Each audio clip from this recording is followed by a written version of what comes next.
آج فتاوی فیض الرسول کی 107 ٹاپک ہے۔ اعوذ باللہ من الشیطان الرجیم، بسم اللہ الرحمن الرحیم۔ باب الاعتکاف، اعتکاف کا بیان۔ زید کے محلے میں اس دروازے پر مسجد ہے جس میں نماز پنجگانہ نماز جمعہ ہوتی ہے۔ زید نماز پنجگانہ تو اسی مسجد میں پڑھاتا ہے، لیکن نماز جمعہ دوسرے محلے کی مسجد میں بحیثیت امام ادا کرتا ہے۔ زید اعتکاف اپنے دروازے والی ہی مسجد میں بیٹھنا چاہتا ہے، تو امر دریافت طلب یہ ہے کہ وہ نماز جمعہ کس مسجد میں ادا کرے گا۔ جس میں معتکف ہوا ہے وہی نماز جمعہ ادا کرے گا، یا جس غیر محلے کے مسجد کا امام ہے وہاں پڑھ جائے اور نماز جمعہ پڑھا کر کے فوراً ہی اپنی جائے اعتکاف پر واپس آ جائے۔ جواب: جمعہ اسی مسجد میں ادا کرے گا جس میں معتکف ہوا۔ اگر جمعہ پڑھانے کے لیے دوسری مسجد میں گیا تو اعتکاف فاسد ہو جائے گا، بلکہ اگر ڈوبنے یا جلنے والے کو بچانے کے لیے مسجد سے باہر گیا، یا گواہی دینے کے لیے گیا، یا جہاد میں سب لوگوں کا بلاوا ہوا اور یہ بھی نکلا، یا مریض کی عادت یا نماز جنازہ کے لیے گیا، اگرچہ کوئی دوسرا پڑھانے والا نہ ہو، تو ان صورتوں میں اعتکاف فاسد ہو جائے گا۔ ہاں فی بحر شریعت اور فتح عالمی گری میں ہے، وَلَوْ خَرَجَ الْجَنَابُ وَيَفْسُدَ اعْتِكَافَ فَقَضَى الصَّلَاةَ وَلَوْ تَعَيَّنَتْ عَلَيْهِ أَوْ نَجَا الْغَرِيقَ أَوْ الْحَرِيقَ أَوْ الْجِهَادَ إِذَا كَانَ النَّفِيرُ أَعْمَى أَوْلَادَ الشَّهَادَةَ هَكَذَا فِي الطَّبِينِ وَهُوَ تَعَالَى أَعْلَمُ۔ معتکف اگر بیڑی سگریٹ حقہ پینے کا عادی ہو تو کیا کرے؟ اگر بیڑی سگریٹ حقہ وغیرہ استعمال کرے، یعنی پینے کی غرض سے مسجد سے باہر جائے، ایسی صورت میں اعتکاف باقی رہے گا یا ٹوٹ جائے گا؟ دلائل کے ساتھ بیان فرما کر مشکور فرمائے۔ جواب: معتکف بیڑی سگریٹ یا حقہ پینے کے لیے فنائے مسجد میں نکل سکتا ہے، اعتکاف نہیں ٹوٹے گا۔ حضرت صدر الشریعہ علیہ رحمت الرضوان تحریر فرماتے ہیں، فنائے مسجد جو جگہ مسجد سے باہر اس سے ملحق ضروریات مسجد کے لیے ہے، مثلاً جوتا اتارنے کی جگہ اور غسل خانہ وغیرہ، ان میں جانے سے اعتکاف نہیں ٹوٹے گا۔ فتاوی امدادیہ 399 صفحہ جلد اول۔ لیکن خوب منہ صاف کرنے کے بعد مسجد میں داخل ہو، اس لیے کہ بیڑی اور سگریٹ وغیرہ کی بو جب تک کی باقی ہو مسجد میں داخل ہونا جائز نہیں۔ وہو عالم۔ اعتکاف کی کتنی قسمیں ہیں؟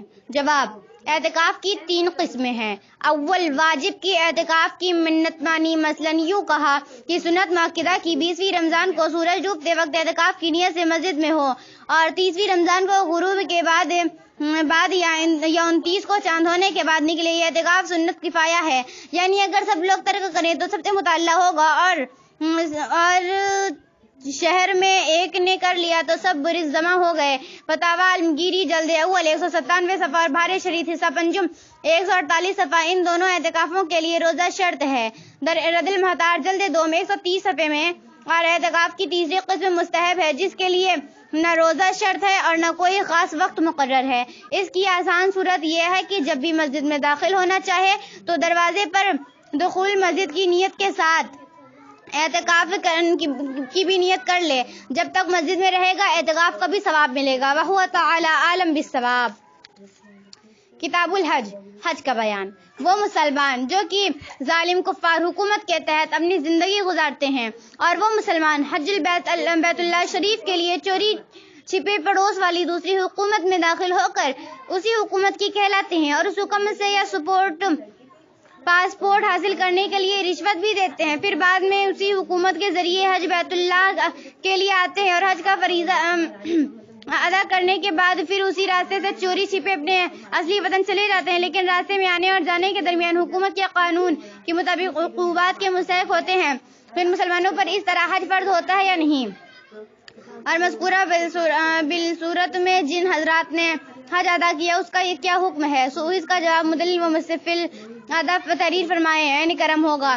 جواب: وجوب حج کی شرطوں میں سے ایک شرط امن طریق بھی ہے، یعنی اگر سلامتی کا غالب گمان ہو تو جانا واجب ہے، اور اگر ہلاکت کی غالب گمان ہو تو جانا واجب نہیں، جیسا کہ فتاوی عالمگیری میں تبیین سے ہے۔ قال ابو لیث ان قال الغائب فی طریق سلامت وان کان غائب ذلک لاجب علیہ الاعتماد۔ اسی قول پر علامہ ابن نجیم مصری نے بحر الرائق میں اور علامہ ابن عابدین شامی نے رد المحتار میں بھی اعتماد فرمایا ہے۔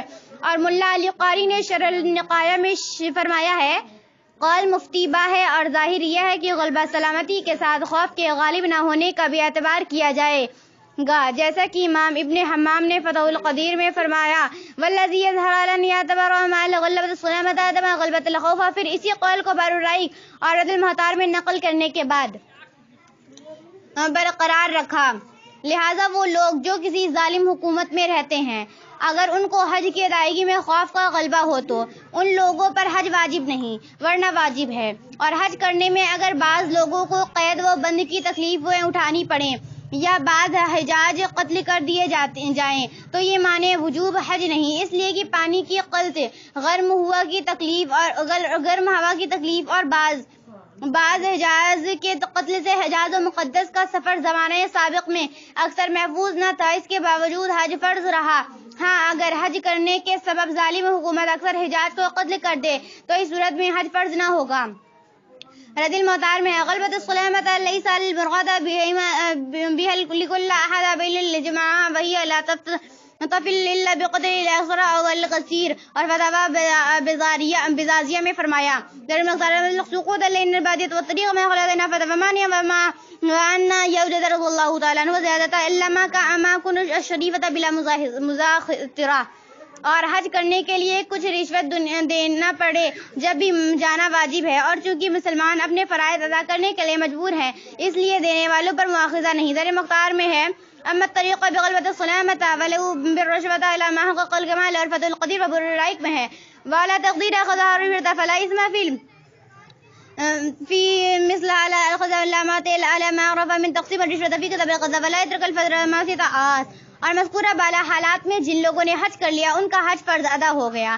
هذا ما حضر لي والعلم بالحق ان الله تعالی ورسوله الاعلى جل جلاله وصلی المولى تعالی علیہ وسلم۔ حج میں بیوی کو ساتھ لے جانا ضروری ہے، ساتھ نہ لے جانے میں کیا حج کے ثواب میں کمی رہ جاتی ہے؟ جواب، حج میں بیوی کو ساتھ لے جانا ضروری نہیں، ساتھ نہ لے جانے سے حج کے ثواب میں کوئی کمی نہیں۔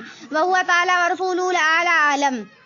ممات رفا اپنے شوہر کے پھوپھا ملک رفیق صاحب کے ہمراہ حج کو جانا چاہتی ہے، شرعاً ان کا جانا جائز ہے کہ نہیں؟